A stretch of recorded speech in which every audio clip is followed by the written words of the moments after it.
Assalamualaikum warahmatullahi wabarakatuh. Alhamdulillahirabbil alamin allazi nahmaduhu wa nasta'inuhu wa nastaghfiruh wa na'udzu billahi min syururi anfusina wa min sayyiati a'malina may yahdihillahu fala mudhillalah wa may yudlil falan tajida lahu waliyyan mursyida. Asyhadu an la ilaha illallah wa asyhadu anna Muhammadan 'abduhu wa rasuluhu la nabiyya ba'd. Allahumma fassalli wa sallim ala hadzal nabiyil karim wa ala alihi wa ashabihi ajmain. Bapak-bapak, ibu-ibu yang saya hormati serta generasi muda yang saya sayangi, baiklah kita akan melanjutkan pembacaan buku Biografi Rasulullah, sebuah studi analitis berdasarkan sumber-sumber yang otentik yang disusun oleh Dr. Mahdi Rizqullah Ahmad. Baik, kita akan melanjutkan proses bagaimana halangan terhadap dakwah Islam di awal-awal perkembangannya, yang pada kesempatan ini kita akan masuk kepada judul mendatangi dan menghasut kaum muslimin yang berada di luar Mekah. Bismillahirrahmanirrahim. Ketika sebagian kaum muslimin berhijrah ke Habasyah, kaum musyrik Mekah mengirimkan beberapa orang untuk menyusul dan menghadang mereka sebelum masuk ke Habasyah. Mereka menemui setiap orang Islam dan membujuknya agar kembali pada kekafiran dan tetap menetap di Mekah. Berikutnya, ketika jumlah kaum muslimin yang menetap di Habasyah semakin banyak, kaum musyrikin kembali mengirimkan beberapa utusan untuk meminta orang-orang muslim itu kembali. Demi tercapainya tujuan mereka itu, tidak jarang orang-orang musyrik mempergunakan cara-cara keji, menyuap dan melakukan berbagai tipu daya dengan maksud menciptakan permusuhan di antara kaum muslimin dan Raja Najasyi. Akan tetapi usaha mereka ini gagal. Keterangan mengenai hal tersebut akan kami jelaskan pada bab hijrahnya kaum muslimin ke Habasyah dan Madinah. 14. Pemboikotan total. Materi ini akan kami ulas dalam pembahasan selanjutnya, tepatnya pada pembahasan ke-28. 15. Upaya pembunuhan dan penyerangan terhadap Rasulullah SAW. Materi ini juga akan dibahas dan diperbincangkan pada beberapa bagian pembahasan buku ini. 26.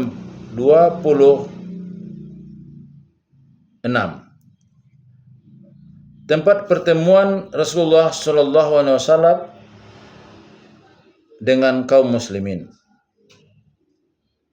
Maksud kami 24. Tempat pertemuan Rasulullah SAW dengan kaum muslimin. Pada awal dakwahnya di Mekah, Rasulullah SAW selalu mengadakan pertemuan rahasia dengan orang-orang yang telah masuk Islam untuk menyampaikan beberapa ajaran Islam yang telah diwahyukan kepadanya. Pada tahun kelima dari permulaan dakwahnya, beliau memilih salah satu rumah kaum muslimin, yaitu rumah Arqam bin Abi Arqam sebagai tempat pertemuan tersebut. Kaum muslimin yang aktif mengikuti pertemuan ini pun sangat menjaga kerahasiaan pertemuan dan tempat tersebut, yakni karena sebagian besar sahabat saat itu masih menyembunyikan keislaman mereka.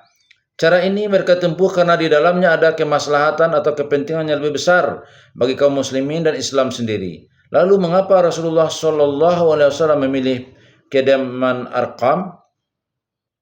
Pertanyaan tersebut dijawab oleh analisa Mubarak Furi. Ia mengatakan hal tersebut karena keislaman Arqam saat itu tidak diketahui orang-orang kafir. Selain itu, ia berasal dari keturunan Bani Makhzum yang selalu berseteru dan berperang dengan kalangan Bani Hashim, sehingga orang-orang musyrik tidak akan pernah menyangka bila Rasulullah SAW bersembunyi di tengah-tengah musuh-musuhnya. Faktor lain adalah karena usia Arqam saat masuk Islam masih tergolong sangat muda, tepatnya pada usia 16 tahun. Sementara pengintaian orang-orang musyrik terhadap Rasulullah sendiri saat itu lebih terpusat kepada rumah-rumah para sahabat yang usianya sudah dewasa. Pada sisi lain, kediaman Arqam juga terletak berdekatan dengan Bukit Sofa, sebuah tempat yang dikenal selalu ramai dengan manusia. Dengan begitu sangat sulit diketahui bahwa di situ terdapat gerakan khusus, karena memang di tempat itu sering terdapat perkumpulan banyak orang. Demikianlah, ketika orang-orang kafir meragukan adanya tempat pertemuan khusus kaum muslimin, ternyata kaum muslimin bisa berkumpul dengan sesama saudaranya, sesama muslim di sebuah rumah di Bukit Sofa. Berbagai upaya menjaga kerahasiaan Rasulullah SAW dan dakwahnya terlihat sangat jelas dalam berbagai langkah Rasulullah saat itu, dan contohnya adalah dalam memilih tempat pertemuan ini. 25. Hijrah pertama atau hijrah ke Habasah. Berbagai macam penganiayaan dan penyiksaan fisik yang dilancarkan orang-orang kafir terhadap kaum muslimin mulai mereda pada pertengahan atau akhir tahun keempat kenabian. Lalu mulai pertengahan tahun kelima, penyiksaan tersebut semakin gencar kembali. Dari hari demi hari dan dari bulan ke bulan, berbagai macam penyiksaan dan penganiayaan terus terjadi, tiada henti. Akibatnya kaum muslimin merasa sudah tidak betah lagi tinggal di Mekah dan mereka mulai berpikir tentang cara yang harus mereka tempuh untuk keluar dari kondisi yang sangat mencekam dan menakutkan tersebut. Dalam kondisi yang sangat sulit inilah surat Al-Kahfi diturunkan Allah untuk menjawab berbagai pertanyaan yang dilontarkan oleh orang-orang musyrik kepada Rasulullah SAW. Akan tetapi semua jawaban itu terkandung dalam 3 bagian kisah. Dan di dalam surah tersebut terdapat isyarat yang sangat jelas tentang apa yang harus dilakukan hamba-hambanya yang beriman dalam menghadapi situasi sulit tersebut. Kisah Al-Kahfi misalnya, kisah ini mengisyaratkan kepada kaum mukminin untuk berhijrah atau meninggalkan wilayah orang-orang kafir dan musuh-musuh Allah bila mereka khawatir akan terjadi bencana bagi agamanya. Namun demikian, semua itu harus dilakukan dengan penuh ketawakalan kepada Allah Subhanahu wa taala sebagaimana diperintahkan dalam firman-Nya. Dan apabila kamu meninggalkan mereka dan apa yang mereka sembah selain Allah, maka carilah tempat berlindung ke dalam gua itu. Niscaya Tuhanmu akan melimpahkan sebagian rahmatnya kepadamu dan menyediakan sesuatu yang berguna bagimu dalam urusan kamu. Quran Surah Al-Kahfi 16. Sementara itu kisah Nabi Khidir dan Musa dapat dijadikan sebagai contoh bahwa sebuah kondisi tidak selamanya berjalan dan berakibat sebagaimana yang terlihat. Bahkan mungkin saja yang terjadi adalah sebaliknya. Di dalam kisah tersebut juga dapat dilihat adanya suatu isyarat tersembunyi bahwa permusuhan dan peperangan yang dikobarkan oleh orang-orang musyrik pada suatu saat akan berbalik arah, yakni suatu saat mereka bisa saja terdesak dan terkalahkan oleh orang-orang beriman yang pernah mereka usir dari tanah kelahiran mereka. Dan semua itu akan berlaku seandainya orang-orang kafir tersebut tidak segera beriman dan masuk ke dalam ajaran Allah. Kisah Zulkarnain juga dapat dijadikan sebagai gambaran bahwa sesungguhnya bumi ini adalah milik Allah. Dia akan mewariskan bumi tersebut kepada hamba-hambanya sesuai dengan kehendaknya. Sehingga orang-orang yang akan mendapatkan kebahagiaan adalah orang-orang yang beriman dan bukan orang-orang kafir terhadapnya. Sesungguhnya Allah juga akan terus mengirimkan utusan-utusannya untuk menolong orang-orang lemah dari Ya'jud dan Ma'jud yang hidup di setiap zaman. Adapun manusia-manusia yang berhak untuk mendapatkan bumi Allah ini tak lain adalah hamba-hambanya yang soleh. Tak lama kemudian turunlah surah Az-Zumar. Surat ini memberikan petunjuk kepada orang-orang yang beriman untuk melakukan hijrah dan mengumumkan kepada seluruh manusia bahwa bumi Allah itu tidak sempit tetapi sangatlah luas. Yakni ketika Allah berfirman, katakanlah, hai hamba-hambaku yang beriman, bertakwalah kepada Tuhanmu. Orang-orang yang berbuat baik di dunia ini memperoleh kebaikan dan bumi Allah itu adalah luas. Sesungguhnya hanya orang-orang yang bersabarlah yang dicukupkan pahala tanpa batas. Quran Surah Az-Zumar 10.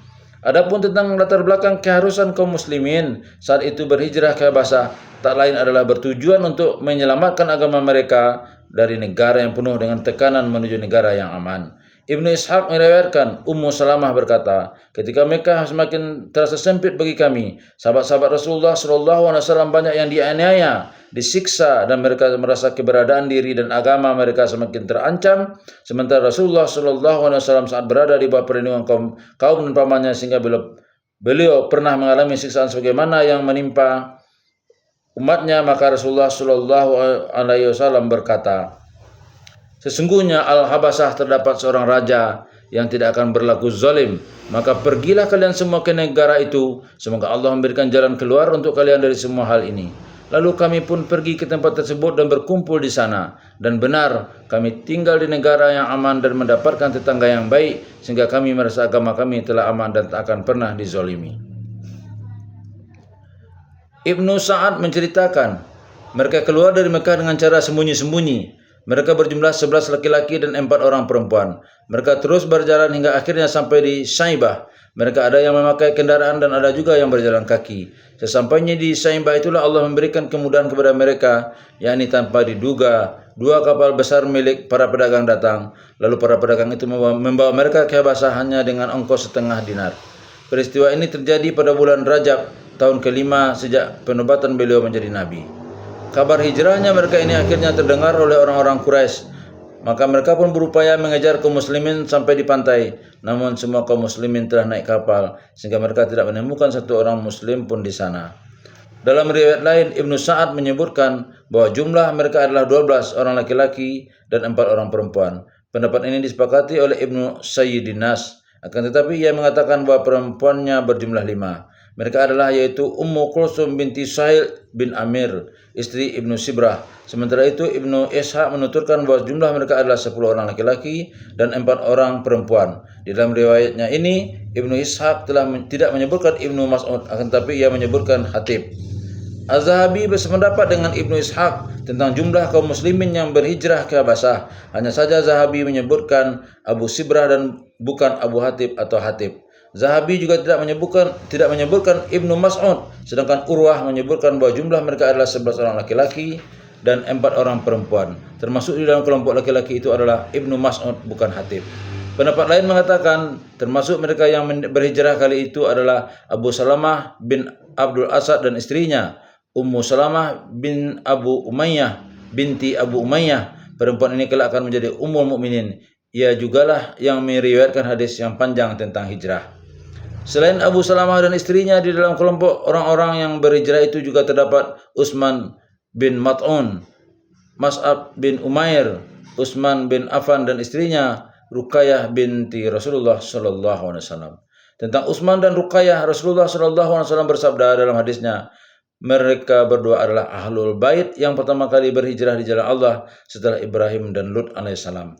Hijrah ke Habasah ini dikenal sebagai hijrah pertama kaum muslimin. Ibnu Hisham menyebutkan bahwa Utsman bin Mat'un termasuk orang yang ikut serta berhijrah pada hijrah pertama ini. Tak beberapa lama setelah mereka tinggal di Habasah, terdengar kabar bahwa penduduk Mekah telah berbondong-bondong masuk Islam. Maka dari itu mereka kembali ke tanah kelahiran mereka, Mekah, pada bulan Syawal pada tahun yang sama. Dan ketika mereka semakin dekat dengan Mekah, mereka baru mengetahui bahwa kabar yang mereka terima hanya sekedar kabar burung dan api permusuhan kaum kafir masih menyala-nyala. Maka mereka pun memutuskan untuk kembali lagi ke Habasah. Namun sebagian di antara mereka ada yang tetap memasuki wilayah Makkah secara diam-diam. Selain itu ada pula yang mencari perlindungan kepada orang-orang Quraisy yang memiliki pengaruh. Sebagian kalangan beranggapan bahwa kepulangan mereka disebabkan adanya kabar telah terjadi perdamaian antara Islam dan para penyembah berhala. Dasar dari berita ini adalah bahwa Muhammad telah mendekati orang-orang musyrik dengan cara memuji berhala-berhala mereka dan mengakui kedudukan berhala-berhala tersebut sebagai Tuhan. Menurut mereka, kisah ini terjadi waktu itu beliau membacakan surah An-Najm kepada orang-orang musyrik. Kemudian ketika beliau akan sampai pada ayat, maka apakah patut kamu hai orang-orang musyrik menganggap Lata dan Uzza dan Manat yang ketiga? Quran Surah An-Najm 19:20. Setan menyela seraya membisikkan ke telinga kaum musyrikin kalimat berikut ini, dan burung-burung yang mulia itu, dan sesungguhnya sahabat-sahabat mereka sangat diharapkan. Rasulullah SAW dan kaum musyrikin Mekah pun bersujud. Ketika kabar burung tersebut tersiar di Habasah, orang-orang muslim pun mengira orang-orang musyrik telah masuk Islam. Mereka yang meriwayatkan kisah ini adalah Ibnu Sa'ad, Tabari dan Baihaqi. Akan tetapi tidak ada satupun dari pemilik kitab hadis yang enam, Ahmad ataupun ulama hadis lainnya yang memiliki kitab-kitab yang pantas untuk dijadikan rujukan meriwayatkan kisah tersebut. Karena itu dapat dikatakan bahwa riwayat ini tidak bisa dipercaya baik dari segi kalimat dan silsilah periwayatannya. Maka berikut ini beberapa pendapat ulama tentang hadis ini. 1. Periwayatan dan silsilah perawi sanadnya tidak bisa diterima. Ibnu Katsir berkata, banyak sekali ahli tafsir yang meriwayatkan kisah burung Ghurnuq ini. Akan tetapi seluruh riwayat tersebut memiliki tingkatan mursal dan semua silsilah periwayatannya tidak sahih. Wallahu alam. Sedangkan Qadi Iyad memiliki beberapa catatan khusus dalam menanggapi kisah ini. Ia berkata, pertama, hadis ini tidak pernah diriwayatkan oleh para perawi yang sahih ataupun siqat dengan silsilah yang bisa dipercaya dan berurutan. Bahkan periwayatannya pun memiliki tingkatan dhaif. Tumpang tindih kalimatnya, terputus silsilah perawinya dan berbeda-beda redaksinya. Akan tetapi riwayat-riwayat seperti ini sering digunakan oleh para ahli tafsir dan ahli sejarah yang senang dengan hal-hal yang aneh.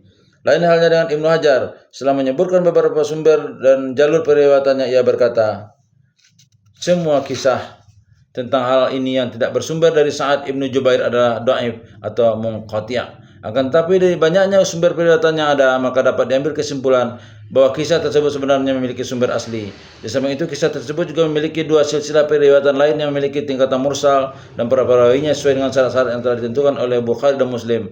Salah satunya diriwayatkan oleh Tabari dari Yunus bin Yazid dari Ibnu Syihab, sedangkan yang kedua dari Mu'tamar bin Sulaiman dan Hamad bin Salamah. Tentang masalah ini, Syekh Albani memiliki sebuah tulisan yang berjudul Nafs al-Majanik Linifs Qissat al-Gharanik.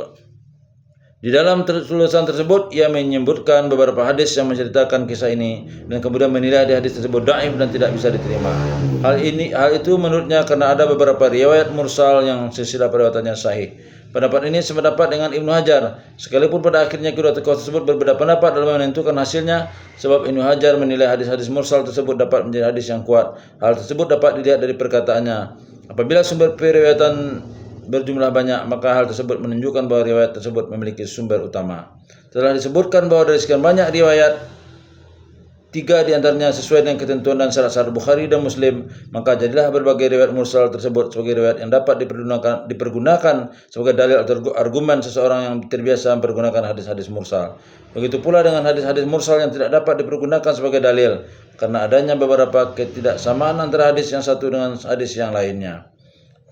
Dr. Abu Subah menjawab pertanyaan Ibnu Hajar dalam Al-Fath yang kemudian dinukil oleh Suyuti dan yang lainnya sebagai berikut. Jumhur, sebagian besar ulama hadis tidak pernah menggunakan hadis mursal sebagai dalil.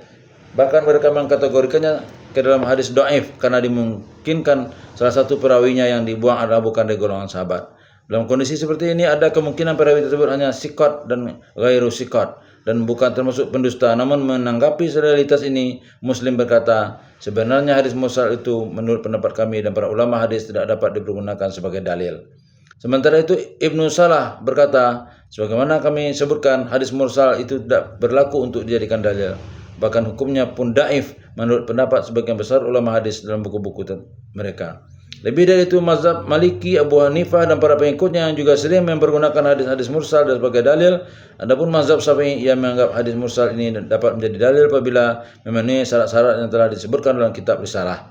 Dan syarat-syarat tersebut telah dinukil oleh Iraqi dalam keterangan kitab Alfiyah dan kitab-kitabnya yang lain.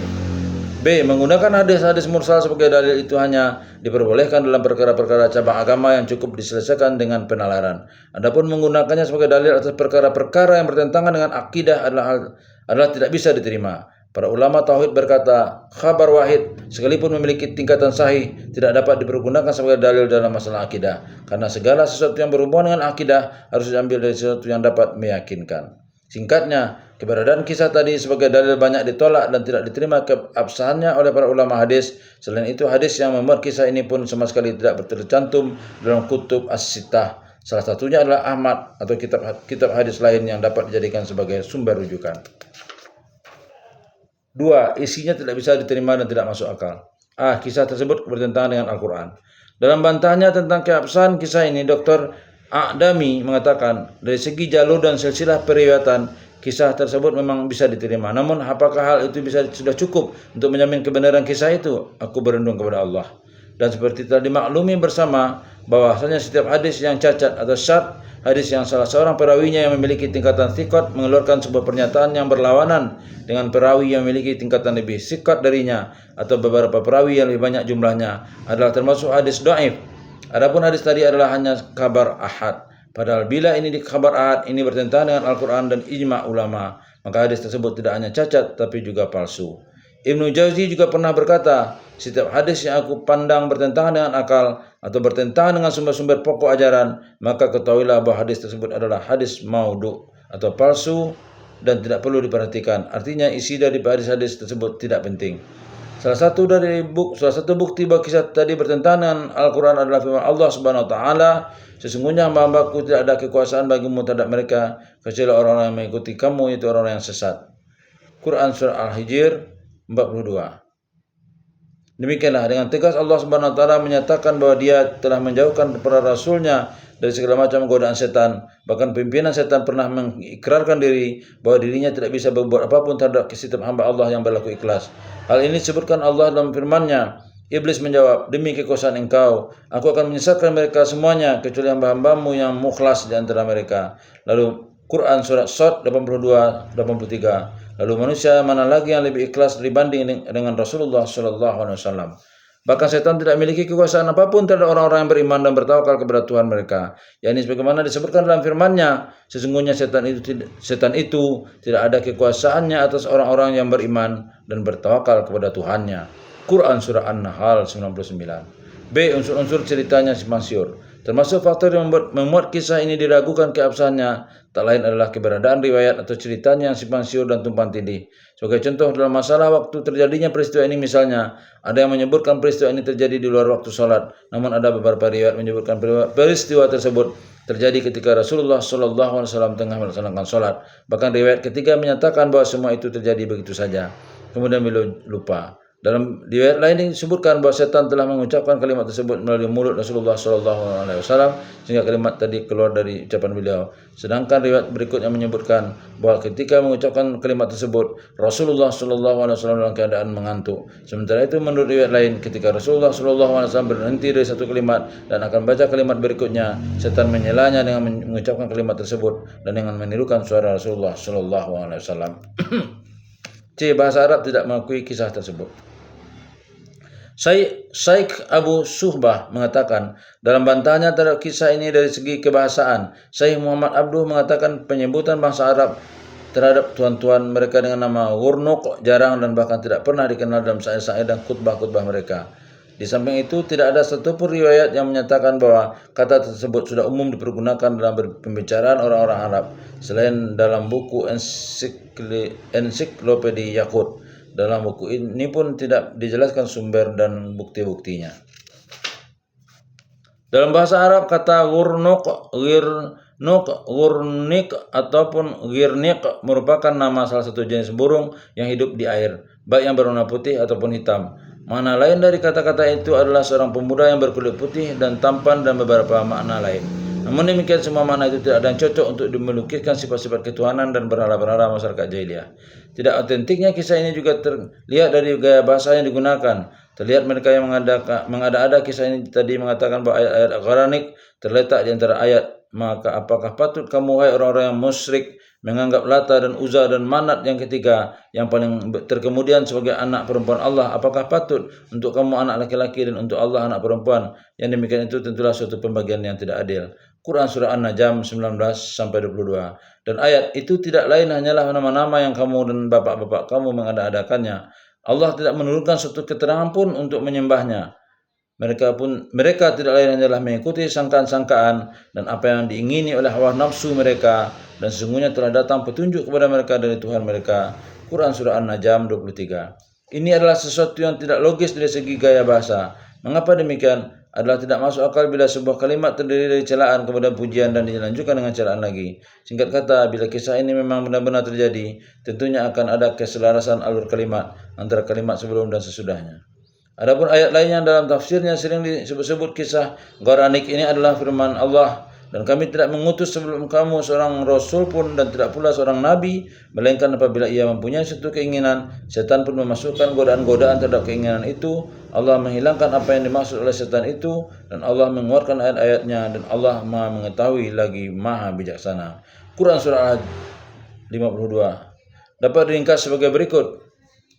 Terkait dengan tafsir ayat ini secara singkat kami jelaskan bahwa penafsiran Bukhari atas kalimat ia mempunyai sebuah keinginan yang dinukilnya dari Ibnu Abbas adalah tidak bisa dijadikan patokan untuk menafsirkan makna kalimat tersebut, sebab penafsir seperti itu akan membuka peluang terjadinya pemalsuan cerita dan berbagai bentuk kebohongan.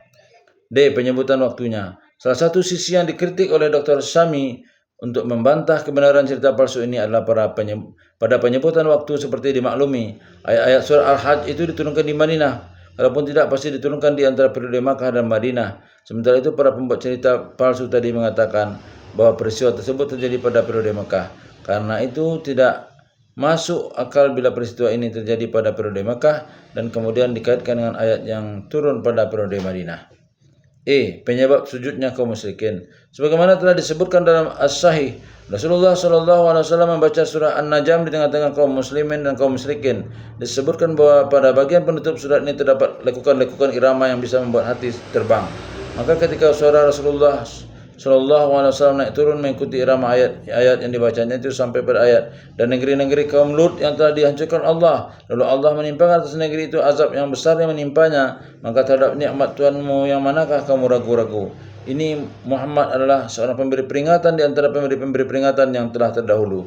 Telah dekat terjadinya hari kiamat. Tidak ada yang akan menyatakan terjadinya hari itu selain Allah. Maka apakah kamu merasa heran terhadap pemberitaan ini dan kamu mentertawakan dan tidak menangis sedang kamu melengahkannya? Quran Surah An-Najm 53 sampai 61. Tiba-tiba keindahan nilai-nilai kebenaran tersebut meruntuhkan kedurhakaan yang berada dalam jiwa orang-orang yang sombong dan sering mengejek Islam, sehingga mereka pun tidak dapat mengontrol diri mereka dan akhirnya bersujud bersama-sama dengan kaum muslimin. Bahkan karena suasana tersebut, Walid bin Mughirah yang saat itu usianya telah lanjut langsung meletakkan telapak tangannya di atas kerikil dan bersujud di atasnya. Tak lama kemudian mereka pun mengangkat kepalanya. Saat itulah mereka tersadar bahwa keagungan Islam baru saja menghilangkan kesadaran mereka. Maka mereka pun menyesali apa yang telah mereka lakukan dan kemudian memohon ampunan atas kesalahan mereka, sedang menyatakan bahwa mereka bersujud karena Muhammad SAW. Karena itu ia telah menyatakan simpatinya kepada berhala-berhala mereka dengan puji-pujian. B. Hijrah ke Habasah 2. Sepulangnya dari hijrah ke Habasah yang pertama, mereka mendapatkan penyiksaan dan penganiayaan terhadap kaum muslimin lebih kejam dari sebelumnya. Melihat hal itu, Rasulullah SAW pun mengizinkan mereka berhijrah lagi ke Habasah. Pada hijrah ke Habasah yang kedua ini, jumlah mereka lebih dari 80 orang laki-laki dan 19 kaum perempuan. Akan tetapi ada pendapat lain yang menunjukkan jumlah lain. Ahmad menceritakan, Ibnu Mas'ud radhiyallahu an mengatakan, Rasulullah SAW mengutus kami agar menemui Raja Najasyi. Pada saat itu kami berjumlah sekitar 80 orang laki-laki.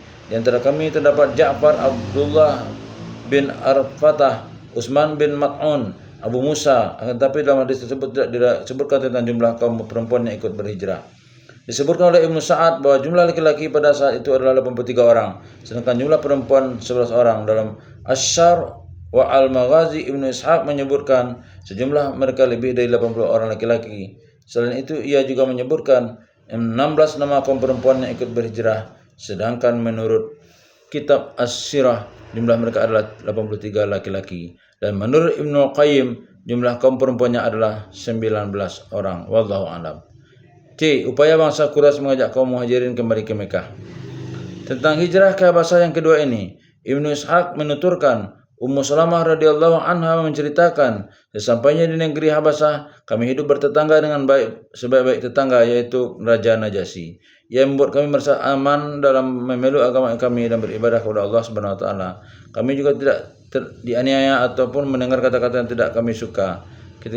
Ketika bangsa Quraisy mendengar kabar ini, mereka berkumpul dan sepakat akan mengutus 2 orang antara mereka untuk menjumpai Raja Najasyi dan menghadiahkan kepadanya berbagai macam cenderamata dari kota Mekah.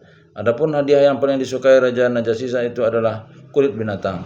Maka orang-orang Quraisy mengumpulkan kulit-kulit binatang sebanyak-banyaknya. Selain itu mereka juga mempersiapkan hadiah untuk para pejabat istana Najasyi.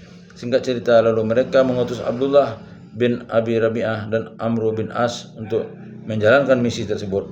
Sebelum keduanya berangkat, kaum Quraisy berpesan agar keduanya berikanlah hadiah-hadiah itu kepada para petinggi istana sebelum kalian berbicara dengan Raja Najasyi. Setelah itu berikanlah hadiah-hadiah untuk Raja Najasyi dan bujuklah ia agar menyerahkan mereka kaum muslimin kepada kalian berdua sebelum raja tersebut berbicara dengan mereka.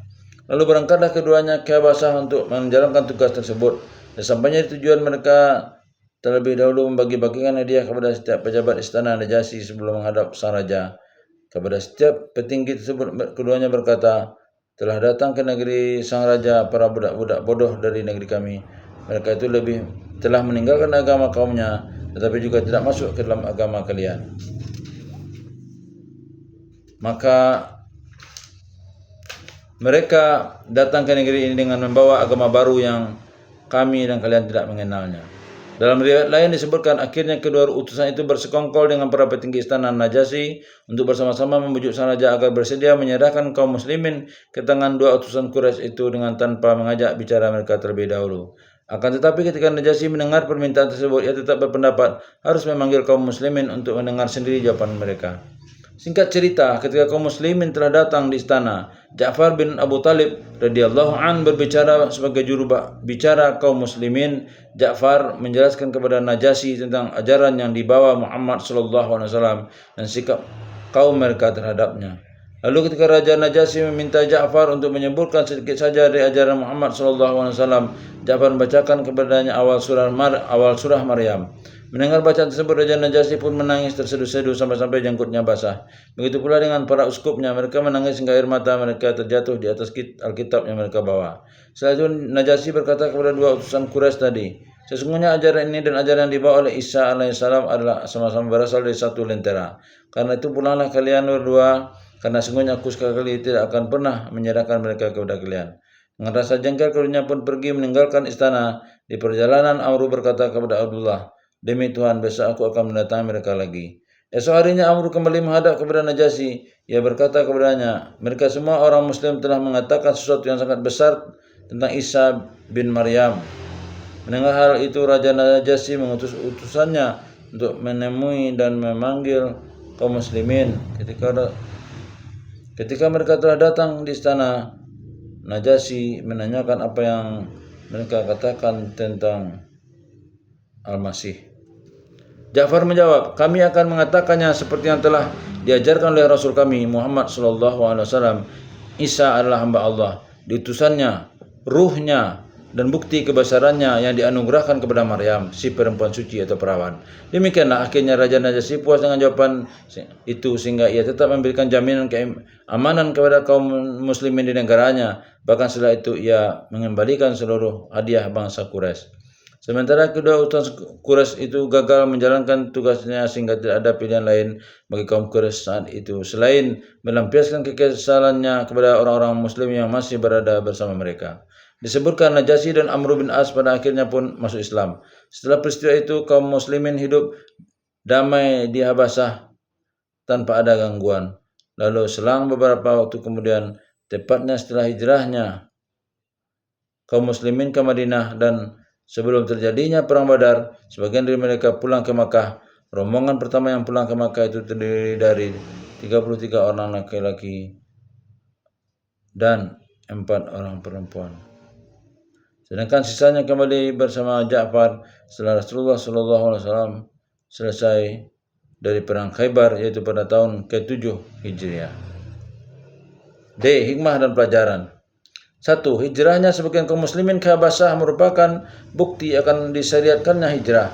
Berpindah dari negara kafir, negara yang tidak memberikan kebebasan bagi kita untuk melakukan ibadah kepada Allah, ke negeri lainnya memungkinkan kita untuk beribadah kepada Allah secara leluasa dan merdeka. Secara lebih rinci, masalah ini akan kita bahas dalam hijrahnya Rasulullah SAW ke Madinah. 2. Salah satu pondasi dan tiang agama adalah rela mengorbankan harta, negara, dan jiwa di jalan Allah. Sebab bila agama ini sirna, niscaya semua itu pun, harta, negara, dan jiwa pun tidak akan pernah ada manfaatnya. Bahkan semua itu niscaya akan cepat binasa dan sirna dari seorang hamba. Adapun bila agama itu kokoh berdiri di suatu negara dan pada diri seseorang, maka segala sesuatu yang pernah dikorbankan di jalan Allah, baik harta, tanah, ataupun negara, niscaya akan kembali lagi ke tangan seorang hamba dalam keadaan lebih baik dan lebih banyak.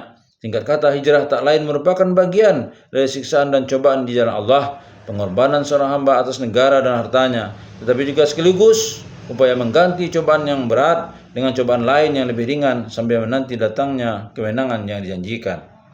3. Kaum muslimin diperbolehkan untuk mencari perlindungan kepada orang-orang non-muslim apabila memang amat sangat diperlukan. Dan dalam hal ini tidak ada kategori non-muslim khusus yang boleh kita minta perlindungan. Artinya kita boleh mencari perlindungan kepada siapa saja, seorang penguasa yang beragama Kristen seperti Raja Najasyi tadi, ataupun kepada orang-orang musyrik seperti beberapa kaum musyrikin Mekah yang memberi perlindungan kepada beberapa orang Islam, yakni seperti Abu Talib yang melindungi Rasulullah SAW dan Mut'im ibn Hadi yang melindungi Rasulullah SAW ketika kembali dari Taif.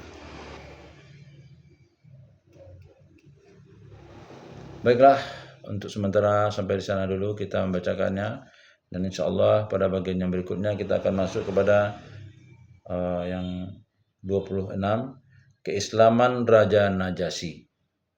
Bila taufik wal hidayah, Assalamualaikum warahmatullahi wabarakatuh.